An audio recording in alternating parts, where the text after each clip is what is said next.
Right, so let's take you back to that story about UNICEF. Bulking up its plans to help feed families in need of critical assistance, particularly in Mozambique's Niassa, Cabo Delgado, and Nampula provinces, which have experienced acute famine, malnutrition, amongst other socio-economic difficulties. We speak now to Beatrice Targa, who is the Chief of Social Protection at UNICEF Mozambique. A very good evening to you, and thank you so much for speaking to us. Thank you for the opportunity, and a very good evening to you. Let's talk about first the Child Grant Program.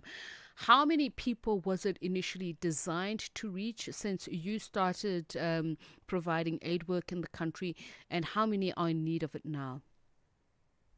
Yes, very good question. So the program was first piloted in Nampula with a limited number of beneficiaries, and it was piloted as a combination of regular cash transfers to families with children under 2 years old, and as well referral to social services for vulnerable mothers within those households.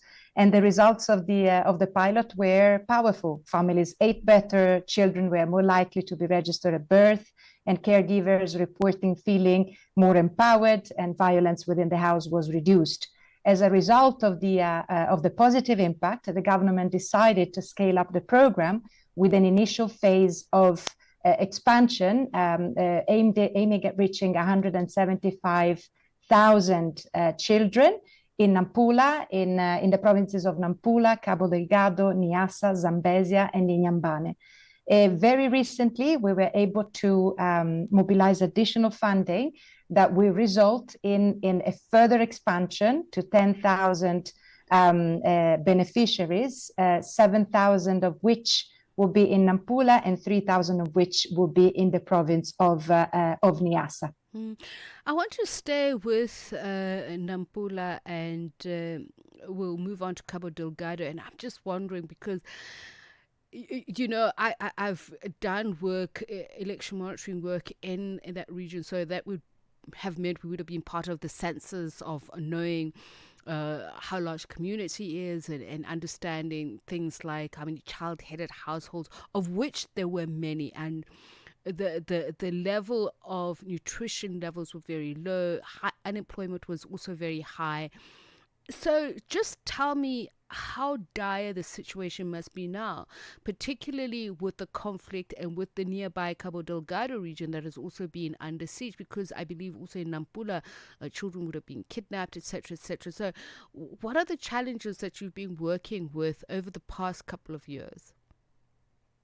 There are several. You're very right. There are serious issues with nutrition. There are problems in accessing a broader range of social services, especially when it comes to Cabo. There are issues with violence and being engaged in conflict-related activities. So vulnerabilities are deep.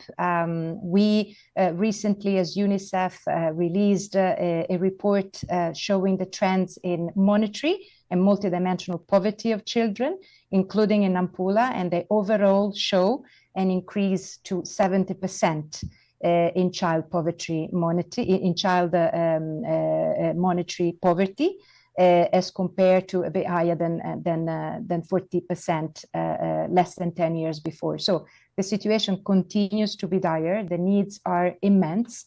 Through the child grant, we are able to reach in Nampula currently 37,000 households. With the addition now of 7,000, we'll be able to reach more. But what we are able to support the government with is still limited vis-a-vis the needs that are persisting in the province. So certainly more support is needed, more resources to be able to assist children and ensure that they have a chance in life and they can contribute to the country's growth as human capital, as that the country really needs to be able to advance, besides a human rights perspective, of course. So and that's a very important point to raise. Needs. The need to empower to a point where, and a lot of these are rural communities which are very far flung from employment opportunities, and have to make means with, if possible, agriculture, where the land obviously is not even arid enough to be able to reach that. But I know they do make do. So I want to get a picture. So when you say you're supporting caregivers, who would those caregivers be? Because again, I point back to the figures that we were dealing with then, and saw back then that a lot of people obviously left these rural areas to go to the urban areas to try and find work, to bring back money, etc., etc. And is the picture the same as in Niassa as well? Yes, unfortunately, is rather similar from the assessment that we have conducted in collaboration with government as a first step in the implementation of the program. And to respond to your question, the caregivers are the mothers, often underage and in need of social service and case management support. They're often victims of violence, or they have different types of vulnerability that requires additional support. Besides the cash. The cash is certainly essential, but to really make a long-lasting and impactful difference in their lives, they need more than that. They need to be referred to services if they need to be able to go back to school if they're underage and still eligible for that. They need to be referred to nutrition services, to health services, and that's why we are working with government to create linkages and a system of referral that can effectively link our beneficiaries to services that are available on the ground. And we are not talking only about social services, but we are also talking about concrete economic empowerment opportunities. So it has to be an integrated, holistic, intersectoral effort to be able to assist beneficiaries in the situation that they're at. And again, it's a small fraction, unfortunately, of what the needs are out there. So let's zone into that.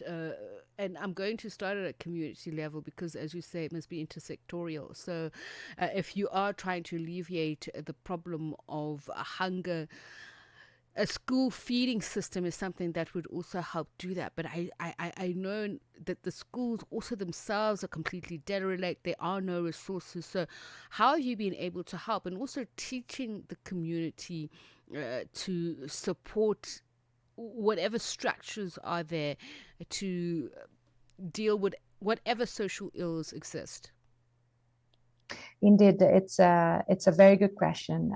School feeding, it's certainly something that is of great support within the UN family. That's something that UNICEF and beyond have been supporting.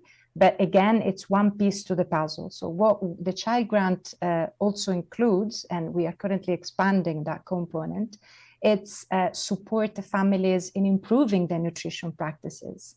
How do you feed your children, promoting breastfeeding, how you diversify your diet. There are many determinants to good nutrition, and they need to be addressed and tackled from multiple perspectives. So definitely the element of changing behaviors and practices is key. School feeding is key. The cash is key, but it's a combination of all of these elements that aims at that will hopefully generate a long-lasting change for vulnerable mothers and children on the ground.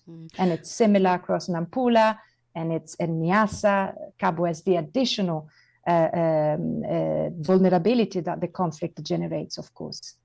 And I hope we'll talk about this some more, because I was actually wanting to get into some of the efforts that I'd seen of people who try to start up vegetable gardens, who've been trying to invest in livestock to be able to improve their resources, especially when it comes to nutrition, but how to, strengthen the community networks is really what I was trying to get into. But thank you so much for speaking to us. Much appreciated. Beatrice Targa is Chief of Social Protection at UNICEF Mozambique. That brings the time to 22 minutes past 9. Africa